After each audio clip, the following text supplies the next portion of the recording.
আকাশপথে বিপ্লব আসতে চলেছে। নতুন প্রযুক্তির সুবাদে বাঁচবে বিমানের জ্বালানি।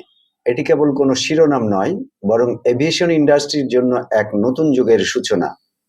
এখনকার উন্নত প্রযুক্তির মূল লক্ষ্য হলো বিমানের অ্যারোডাইনামিক ডিজাইন এবং ইঞ্জিন দক্ষতা বাড়িয়ে জ্বালানি খরচ কমিয়ে আনা। হাইব্রিড ইলেকট্রিক ইঞ্জিন থেকে শুরু করে কার্বন ফাইবার বডি, প্রতিটি উদ্ভাবনই নিশ্চিত করছে পরিবেশ বান্ধব এক ভবিষ্যৎ। কেন এটি গুরুত্বপূর্ণ? খরচ সাশ্রয়ে, জ্বালানি খরচ কমলে টিকিটের দামও হবে সাধারণ মানুষের হাতের নাগালে। পরিবেশ সুরক্ষায় কার্বন নিঃসরণ কমিয়ে পৃথিবীকে দেবে এক দীর্ঘশ্বাস নেওয়ার সুযোগ। ভবিষ্যৎ প্রযুক্তিতে কৃত্রিম বুদ্ধিমত্তা অর্থাৎ এআই এখন রিয়েল টাইম ফ্লাইটের রুট অপটিমাইজ করছে, যা জ্বালানি সাশ্রয়ে রাখছে জাদুকরী ভূমিকা।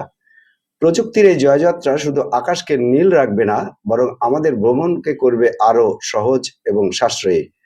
বিজ্ঞান যখন সমাধান নিয়ে আসে, তখন আকাশ আর কোনো বাধা থাকে না। সাইদুর রহমান, ডেস্ক রিপোর্ট, নবরূপ টিভি।